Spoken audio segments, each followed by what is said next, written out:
Hello students, in this audio presentation I will revise the lesson, the address. The address is the second chapter from snapshots. So let's start.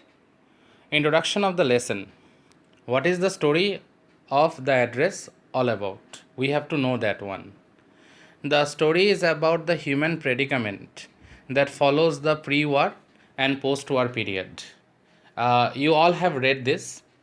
Still, I am repeating it once again that the address is actually related with the Second World War and the after effect of the Second World War and the atrocities and the violence related with the Second World War, particularly on the Jews by the Nazi Germans.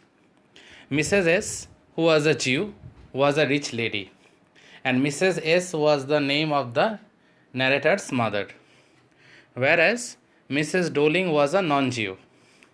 The girl, daughter of Mrs. S, had lost her house and her mother during the war.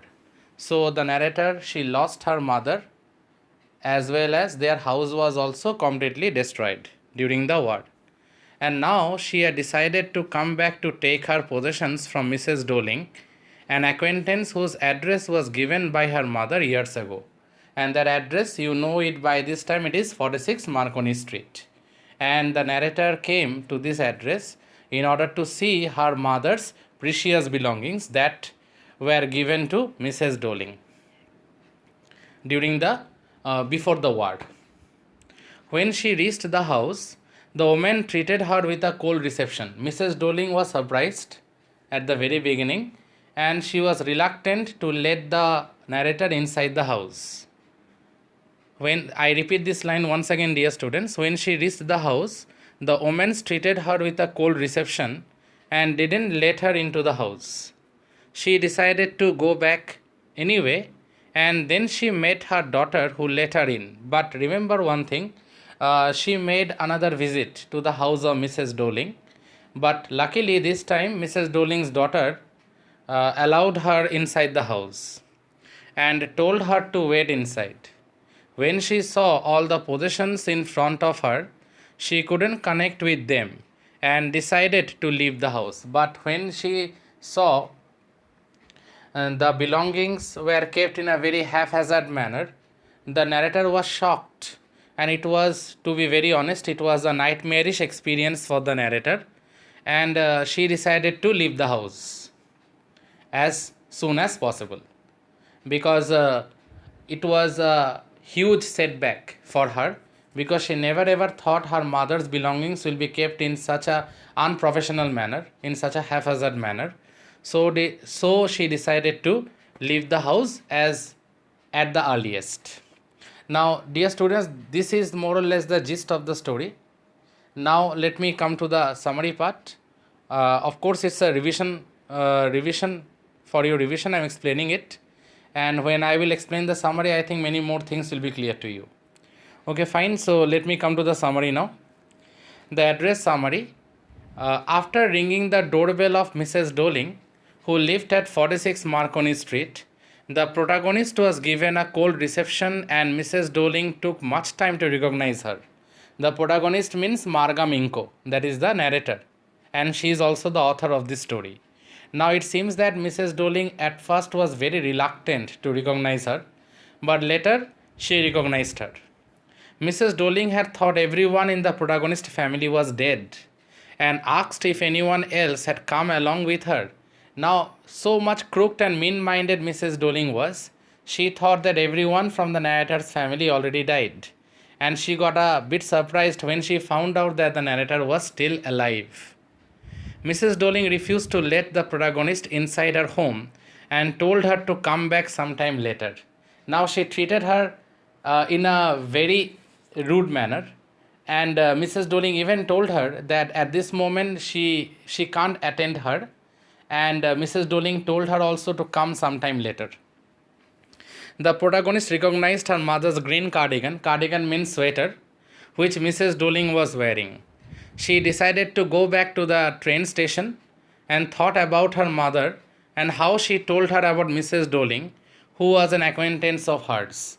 Now, with a broken mind and spirit, the narrator returned back to the railway station, and she recollected in her mind the friendship between her mother and Mrs. Doling. Ultimately, it was fake from the point of view of Mrs. Doling, because she renewed her friendship with Mrs. S, that is the narrator's mother, in order to possess her mother's precious belongings. That was her real reason.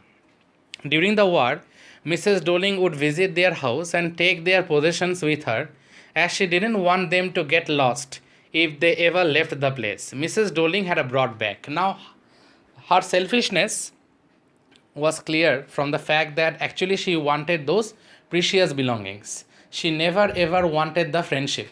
She was never a true friend of the narrator's mother.